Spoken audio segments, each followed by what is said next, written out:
Assalamualaikum warahmatullahi wabarakatuh.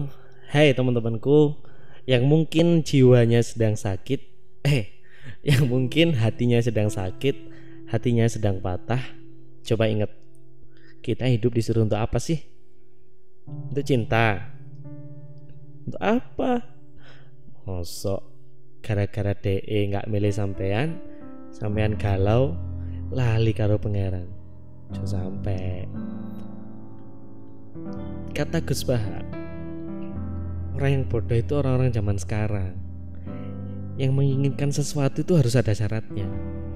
Menginginkan tidur nyenyak itu harus punya kasur empuk. Itulah orang bodoh katanya Gus Bahar. Pengen bahagia harus gini, harus gitu, kakean syarat. Padahal kalau kita bisa mengontrol hati kita, bisa mengontrol apa yang bisa kita kuasai, bahagia datang sendiri. Nah, podcast ketiga kali ini, ini podcast keempat ya. Podcast keempat kali ini, saya lebih ingin membahas tentang hati-hati jiwa kalian yang sedang meratapi kepergian dia yang tidak memilih kalian. Sedih ya kelihatannya, padahal enggak juga, biasa aja.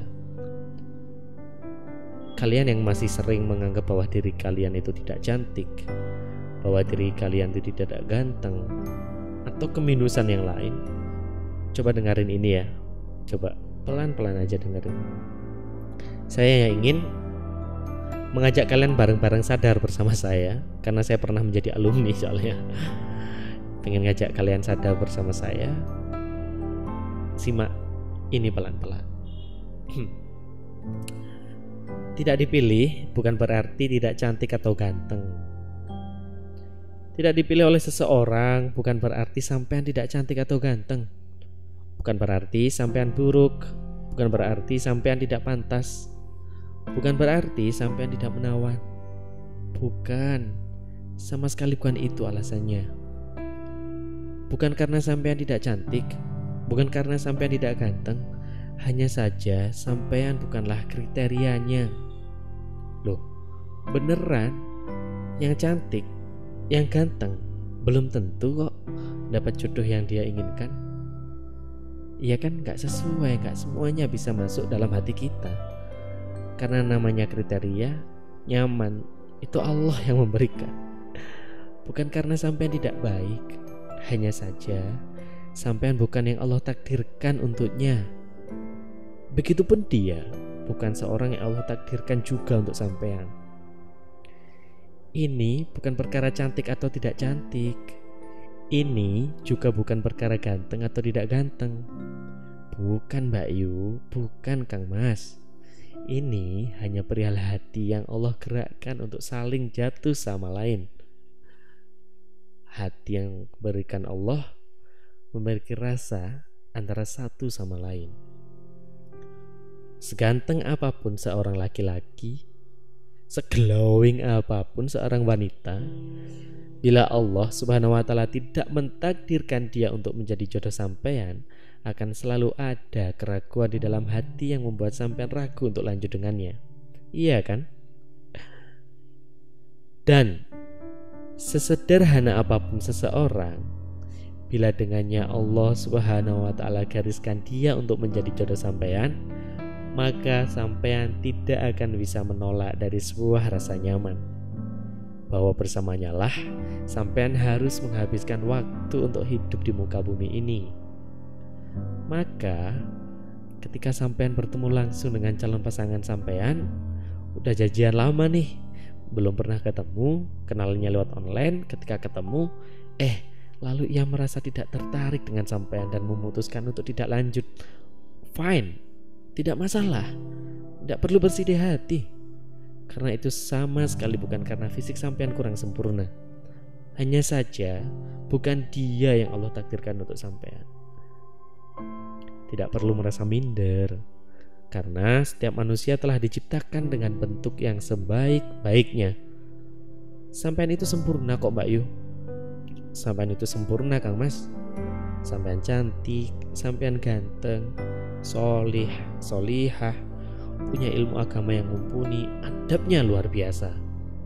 Jika ada seseorang yang menolak sampean karena fisik, ya bersyukurlah. Karena dia, orang yang menolak sampean, pasti tidak tahu bahwa betapa beruntungnya ia jika menjadikan sampean pasangannya. Dia nggak tahu Anda luar biasa. Sampean harus memahami dengan baik bahwa yang menjodohkan itu adalah Allah, yang membuat seseorang tertarik pada sampean juga Allah, dan yang tahu segala yang terbaik untuk sampean adalah Allah Subhanahu wa taala. Sudah lama kan Anda memahami ini? Lantas, dengan pemahaman yang sudah lama sampean pahami itu, apalagi yang harus dikhawatirkan? Ya gimana? Sudahilah air mata kesedihan itu. Saya paham bahwa sampean pasti kecewa karena tidak jadi menikah dengannya. Sampean pasti sakit hati karena ia membatalkan semuanya. Tidak masalah Mbak Yu, tidak masalah Kang Mas. Karena lebih baik batal menikah daripada bercerai di tengah perjalanan. Iya kan? Saya cerita seperti itu karena saya pernah menjadi alumninya. Pernah berjuang mati-matian hampir 10 tahun. Ya nyatanya gimana lagi, karena saya pernah menawarkan diri sebagai pilihan, namun ternyata saya bukan yang menjadi tujuan. Gak masalah, namanya juga perjalanan. Kadang berhenti sejenak hanya untuk mencari sarapan, karena ternyata pasangan hanyalah fasilitas yang disediakan oleh Allah untuk menemani jalan kita menjemput surganya bersama-sama. Yang tenang, yang tentram, tetap bahagia, ngaji temenani, khidmah ditemenani, insya Allah apapun yang kita niatkan karena Allah, Allah yang akan memudahkan langkah kita. Semangat Kang Mas, semangat Mbak Yu.